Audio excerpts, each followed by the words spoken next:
Hello guys, welcome and welcome back to my YouTube channel. তো আজি মই computer ক্লাছৰ পৰা আহি থাকোঁতে দেখা পালোঁ যে ইহঁতে আম বনাই আছে আৰু আম বনোৱা দেখা পাই মই বাৰু ভাগ নোলোৱাকৈ থাকিমনে ময়ো আৰামত চকী টকী লৈ বহি গ'লোঁ ইহঁতৰ লগতে আম খাম বুলি। পিছে আমৰ ছিজনত এইবাৰ এইটোৱে মোৰ প্ৰথম আমৰ চাটনি খোৱা। আপোনালোকে বাৰু খাইছেনে? কমেণ্টত কিন্তু জনাব দেই। আৰু আমৰ চাটনিটো যেনেকৈ বনোৱা হৈ আছে তেনেকৈ আমৰ চাটনি খোৱাৰ মানুহৰ সংখ্যাও বাঢ়ি গৈ আছে। আৰু নহ'বনো বাৰু কিয়, আমৰ চাটনি বুলি কথা। যিহেতু জ্বলা নহ'লে অলপ ভাল নালাগে সেইকাৰণে আমি ইয়াত জলকীয়াও অলপমান দি লৈছিলোঁ আৰু নেমু পাত। অবভিয়াছলি চবেই আম টেঙাত নেমু পাত খাই ভাল পায় আৰু চেনি নিমখ মিহলি কৰি তাতে অলপ ডিফাৰেণ্ট ষ্টাইলত আমাৰ মাষ্টাৰ চেফে খুন্দনাৰে খুন্দিয়াই আমৰ চাটনিটো ৰেডি কৰিলে। মই কেমেৰাৰ বেক চাইডে থাকি ভিডিঅ'টো কভাৰ কৰি আছিলোঁ হয়, কিন্তু মই যে লোভত থাকিব পৰা নাছিলোঁ।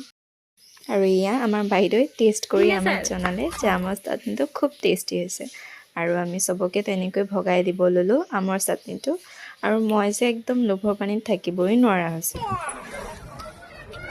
আৰু এয়া চবৰ মুখৰ এক্সপ্ৰেশ্যন চাই আপোনালোকেও চাগে গম পাইছে যে কিমান টেষ্টি হৈছে বুলি। সেইদিনাখনৰ আমৰ চাটনিটো কিন্তু সঁচাকৈয়ে খুব টেষ্টি হৈছিলে দেই। এয়া মধুৰিআম গছৰ পাতত আমিও লৈ লৈছিলোঁ আমৰ চাটনি আৰু ই আমাৰ মাষ্টাৰ চেফো লৈ লৈছে আমৰ চাটনি। হাতত ইমান ধুনীয়া আমৰ চাটনি অহাৰ পিছত আমিও নন ষ্টপ খাই গ'লোঁ। আজিলৈ ভিডিঅ'টো ইমানেই আছিল। থেংকছ ফৰ ৱাচিং।